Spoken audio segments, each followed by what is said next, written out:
अब क्या होता है ना, हम ना कभी कभी इन रिसोर्सेज का बहुत ज्यादा यूज करते हैं और इससे जो है हमें बहुत सारी प्रॉब्लम्स भी फेस करनी होती है।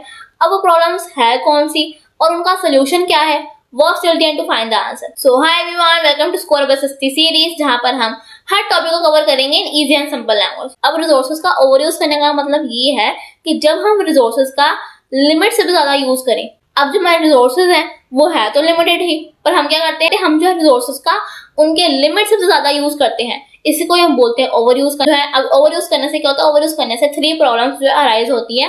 पहली प्रॉब्लम ये होती है कि जब हम किसी भी रिसोर्स को ओवर यूज करते हैं तो उसकी जो क्वालिटी होती है वो कम हो जाती है, बेकार हो जाती है, राइट। दूसरा ये है कि रिसोर्सेज को ओवर यूज करने से इन्वायरमेंट में जो है डैमेज होता है, जैसे सॉइल इरोजन होती है, पोल्यूशन होता है, लैंड डिग्रेडेशन होता है, तो ऐसे बहुत सारी प्रॉब्लम्स फैलती है। तीसरा ये है कि रिसोर्सेज का ओवर यूज करने से जो सोसाइटी होती है वो रिच, पुअर या फिर हैव्स और हैव्स नॉट में जो है डिवाइड हो जाती है, जिससे इनइक्वालिटीज क्रिएट होती है, राइट। अब इस प्रॉब्लम का सोल्यूशन क्या है?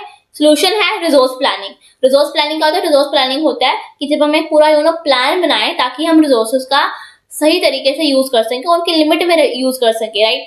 अब रिसोर्स प्लानिंग जो है इंडिया में जरूरी इसलिए है बिकॉज इंडिया में जो रिसोर्सेज है वो हमारे अनइक्वली डिस्ट्रीब्यूटेड है। जैसे फॉर एग्जांपल जो हमारा अरुणाचल प्रदेश है वहां पे सोलर एनर्जी भी है, विंड एनर्जी भी है, पर उसमें जो है इंफ्रास्ट्रक्चर डेवलपमेंट नहीं है, राइट। वहां का जो इंफ्रास्ट्रक्चर है वो सही नहीं है, right. On the other hand जो राजस्थान है, राजस्थान में सोलर एनर्जी भी है, विंड भी है, पर वहां पे वाटर एनर्जी की कमी है, वहां पे वाटर रिसोर्सेज की कमी है, राइट। और जो लद्दाख है, लद्दाख की जो कल्चरल हेरिटेज है वो बहुत अच्छी है, राइट। वहाँ की जो है, वहाँ का जो ट्रेडिशन है, कल्चर है, वो बहुत अच्छा है, but on the same hand वहाँ पे जो है मिनरल वाटर रिसोर्सेज नहीं है। तो इससे क्या हो रहा है, इससे जो है इनइक्वालिटी है कि कहाँ कई इलाकों में कई रिसोर्सेज हैं, कई स्टेट्स में कई रिसोर्सेज नहीं है। तो इसलिए जो हमारी रिसोर्स प्लानिंग है वो इम्पोर्टेंट है इन state, local and central level. अब रिसोर्स प्लानिंग के जो है 3 स्टेप्स होते हैं।